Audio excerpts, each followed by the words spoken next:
আসসালামু আলাইকুম প্রিয় শিক্ষার্থীবৃন্দ, সবাইকে শুভেচ্ছা। HSC geography second paper, first chapter human geography, মানব ভূগোল, বিশ্ব রাজনৈতিক অঞ্চল বা রাজনৈতিক অঞ্চল, পলিটিক্যাল রিজিয়ন, প্রেজেন্টেশন 19। আজকে আমার এই রাজনৈতিক অঞ্চলের একটা গুরুত্বপূর্ণ ক্লাস। আজকে আলোচ্য বিষয় আমার এশিয়া মহাদেশ। ধরে ধরে সব কয়টা মহাদেশে আমি পড়াবো এবং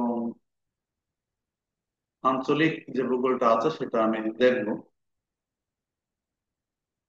এখানে একটা কথা বলে রাখি, এই বিষয়গুলো অত্যন্ত গুরুত্বপূর্ণ, বিশেষ করে বিসিএস, তারপরে জব, অ্যাডমিশন,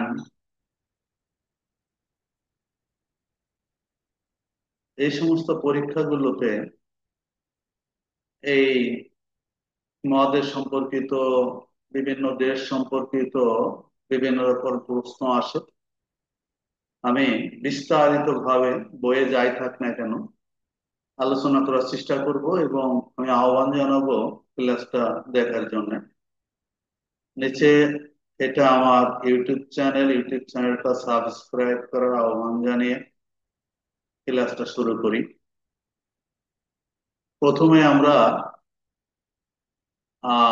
বিশ্ব মানচিত্র সম্পর্কে একটু আসি আলোচনায়। এখানে আমরা প্রথমে আমাদের এশিয়া মহাদেশ সম্পর্কে পড়তে হলে একেবারে আমি সহজভাবে আলোচনা করব।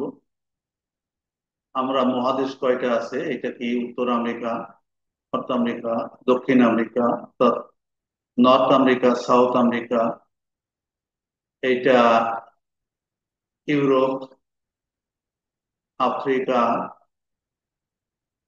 তারপরে এখান থেকে এখানে যে এইভাবে এসে এটা হলো এশিয়া, এটা ওশানিয়া বা অস্ট্রেলিয়া। তাহলে আমরা অ্যান্টার্কটিকা একটা মহাদেশ আছে এই পাশে। যাই হোক, এক, দুই, তিন, চার, পাঁচ, ছয়, সাতটা মহাদেশ পেলাম। মনে রাখতে হবে এটা আটলান্টিক মহাসাগর, এটা ভারত মহাসাগর, এটা প্রশান্ত মহাসাগর, এটা উত্তর মহাসাগর, এটা দক্ষিণ মহাসাগর, এটা প্রশান্ত মহাসাগর। আমরা এশিয়া সম্পর্কে আলোচনা করব।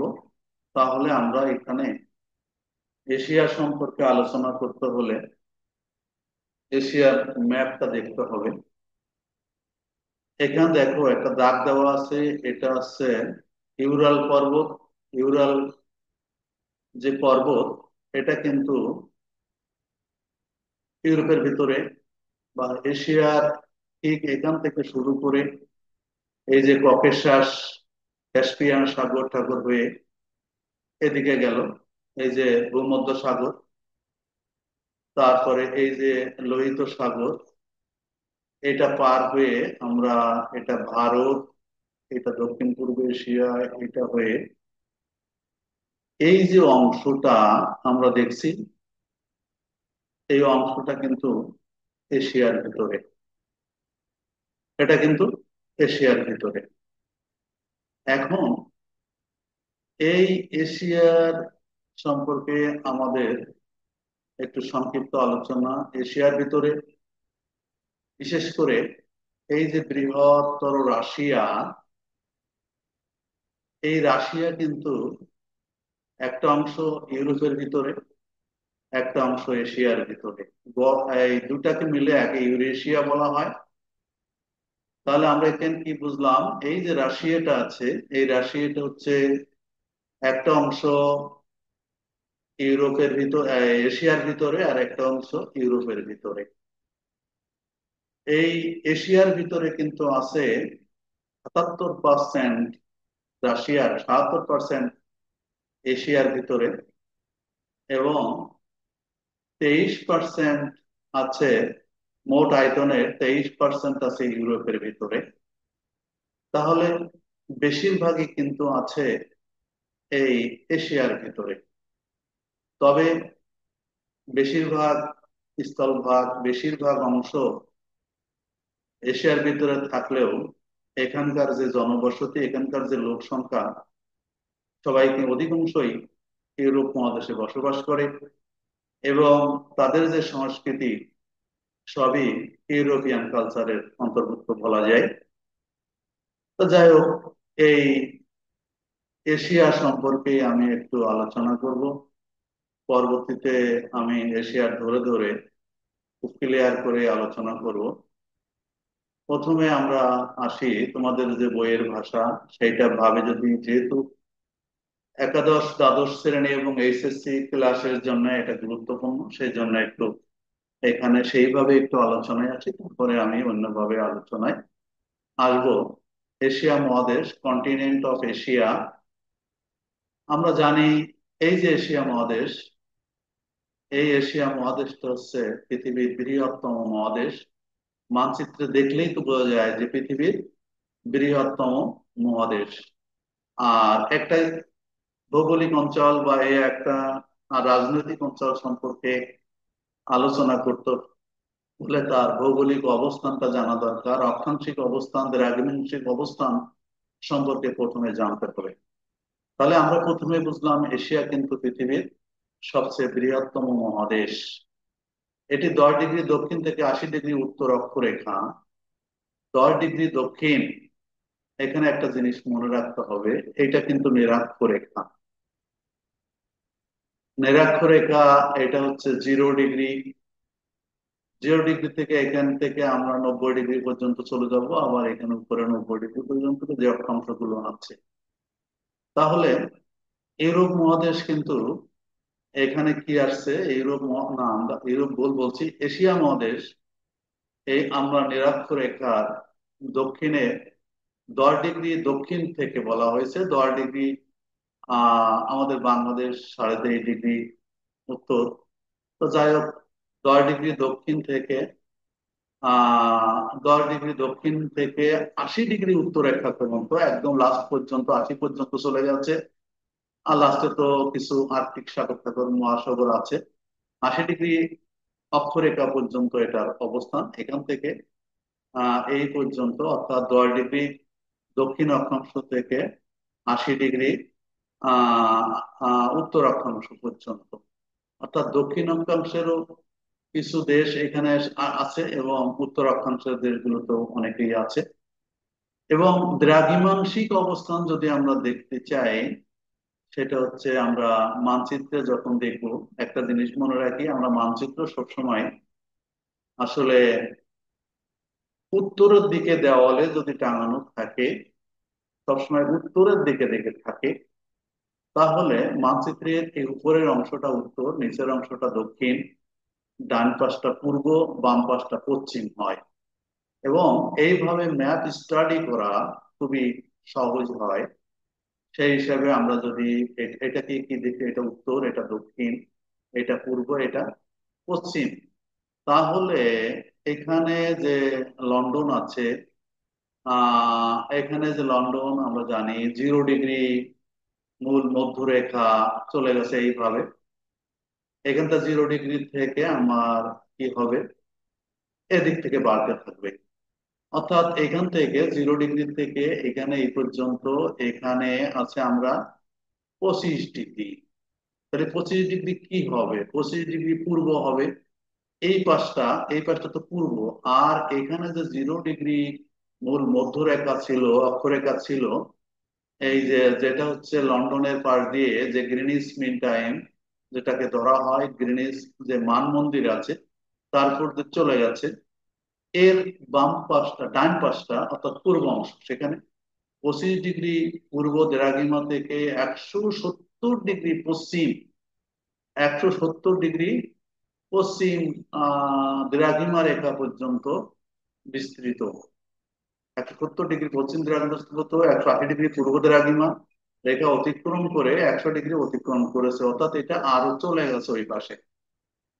তাহলে আমরা এটা কিন্তু কি দেখলাম, যে ভৌগোলিক অবস্থানটা দেখলাম। তারপরে আমরা আরো একটু অন্য আলোচনায় আসি। তারপরে দেখো, এই মহাদেশটা যদি আমরা একটু আলোচনায় আসি, আয়তনের দিক থেকে যদি আলোচনায় আসি, আয়তনের দিক থেকে এই মহাদেশ ইউরোপের প্রায় 4.5 গুণ বড়। ইউরোপের থেকে, এই যে ইউরোপ, আমরা ইউরোপে ইউরোপ মহাদেশ এখানে দেখছি, এর থেকে এশিয়া মহাদেশ 4.5 গুণ বড়। তারপরে অস্ট্রেলিয়ার থেকে 6 গুণ বড়। তারপরে আফ্রিকার থেকে, এই যে আফ্রিকার থেকে 1.5 গুণ বড়। আমরা একটু বুঝলেই হবে। তাহলে ইউরোপের থেকে 4 গুণ বড়, আফ্রিকার থেকে, আফ্রিকার থেকে 1.5 গুণ বড়। অস্ট্রেলিয়া, এই যে অস্ট্রেলিয়া আছে নিচে, যাই হোক দেখানো হয়নি, অস্ট্রেলিয়ার 6 গুণ বড়। তাহলে আমরা আগে প্রথমেই বলেছি, এই কথাগুলো তোমাদেরকে মনে রাখতে হবে। ইউরোপ, এশিয়া মহাদেশ বিশ্বের সবচেয়ে বৃহত্তম মহাদেশ। এই লেখাগুলো যদি একটু মনে রাখতে পারো ম্যাপটা, তাহলে এটা কিন্তু লেখা কোনো কঠিন বিষয় হবে না। এবার আমরা যদি এর অবস্থানটা আসি, কোন একটা কোথায় কি আছে। এবার এর উত্তরে উত্তর মহাসাগর। এই যে আমরা এশিয়াটাকে আবার আলাদা করে দেখিয়েছি সেটা, এই যে এশিয়া, এখানে উত্তরে এটা হচ্ছে উত্তর মহাসাগর। আমরা উপরের অংশটা উত্তর, উত্তর মহাসাগর। দক্ষিণে আমরা কি পাবো? দক্ষিণে ভারত মহাসাগর, উত্তরে উত্তর মহাসাগর, ভারতে ভারত মহাসাগর। এই পাশটা পূর্বে হচ্ছে প্রশান্ত মহাসাগর। পশ্চিম হচ্ছে, আমরা যদি সহজভাবে বলি, সেটা হচ্ছে ইউরোপ এবং আফ্রিকা। পশ্চিমে ইউরোপ এবং আফ্রিকা। যারা আহ বেশি কিছু মনে রাখতে পারবে না, তাহলে এতটুকু সহজভাবে লিখলেই হবে। সেটা হচ্ছে উত্তরে উত্তর মহাসাগর, দক্ষিণে ভারত মহাসাগর, পূর্বে প্রশান্ত মহাসাগর, পশ্চিমে ইউরোপ ও আফ্রিকা মহাদেশ। এবং যারা একটু মনে রাখতে পারবে, তাহলে আমরা আরো কিছু এখানে, পশ্চিমে ইউরাল পর্বত, এই যে দেখছি আমরা, যেটা রাশিয়াকে ভাগ করছিলাম, এশিয়ার পশ্চিমে হচ্ছে এই যে ইউরাল পর্বত। ইউরাল পর্বত আমরা লিখতে পারি। এখানে ইউরাল নদী আছে। তারপরে এই যে কাস্পিয়ান সাগর, কৃষ্ণ সাগর আছে। এই যে ভূমধ্য সাগর আছে পশ্চিমে, ঠিক আছে। তারপরে আছে এই যে লোহিত সাগর আছে, লোহিত সাগর অবস্থিত পশ্চিমে। তাহলে আমরা পশ্চিমে আরো লিখতে পারি ইউরাল পর্বত, ইউরাল নদী, কৃষ্ণ সাগর, ভূমধ্য সাগর, লোহিত সাগর অবস্থিত এখানে। তাহলে আমরা এখানে কিন্তু তার অবস্থান, পূর্ব অক্ষাংশিক অবস্থান, একটা আয়তনের দিক থেকে কোন মহাদেশের চেয়ে কত গুণ বড় সেটা দেখানো হলো। এবং এর উত্তরে কি আছে, দক্ষিণে কি আছে, তারপরে পূর্বে কি আছে, পশ্চিমে কি আছে, সেগুলো কিন্তু আমরা আলোচনা করলাম। এরপরে আরো কিছু যদি আমরা আলোচনায় আসি, এটি পৃথিবীর সবচেয়ে জনবহুল অঞ্চল। এই এশিয়া মহাদেশকে আমরা কি বলছি? পৃথিবীর সবচেয়ে জনবহুল অঞ্চল। এই অঞ্চলের বসবাসকারী অধিবাসীদের আমরা এশিয়ান বলে থাকি। আমরা যেহেতু এশিয়ার অধিবাসী, এই অঞ্চলে বসবাসরত মানুষদেরকে আমরা এশিয়ান বলে থাকি। এবার আরো একটু আলোচনায় যদি আমরা ডিটেলসে আসি, সেখানে আমরা কি দেখি, যে এশিয়া মহাদেশের বৃহত্তম দেশ হলো, এশিয়া মহাদেশের সবচেয়ে বৃহত্তম দেশ হলো এই চীন। সবচেয়ে বড় দেশ। আয়তন কত? 95,72,900 বর্গ কিলোমিটার। এই কথাগুলো একটু মনে রাখা দরকার। এশিয়া মহাদেশে তাহলে সবচেয়ে বড় দেশ হচ্ছে এই চীন। এবং যার আয়তন হচ্ছে 95,72,900 বর্গ কিলোমিটার। এটা তোমাদের বইয়ের লেখা অনুযায়ী। এবং ক্ষুদ্রতম দেশ হলো ম্যাকাও। ক্ষুদ্রতম দেশ হলো ম্যাকাও, আয়তন হচ্ছে 19.3 বর্গ কিলোমিটার। সবচেয়ে ছোট ম্যাকাও, সেটা হচ্ছে 19.3 বর্গ কিলোমিটার। এবার এই যে এশিয়া মহাদেশ, এশিয়া মহাদেশের মোট আয়তন হচ্ছে 4,45,69,69,000 বর্গ কিলোমিটার। 4,45,69,৭৯,০০০ বর্গ কিলোমিটার। এই সংখ্যাগুলো তোমাদেরকে মনে রাখতে হবে। এগুলো অন্য কোনো বুদ্ধি নাই, সংখ্যাগুলো মনে রাখার বিষয়। এবং এখানের জনসংখ্যা কত? 1,62,21,74,018 জন। এটা প্রায় ইউএন ডাটা 2019 সালের তথ্য অনুযায়ী। তাহলে 4,62,21,74,018 জন।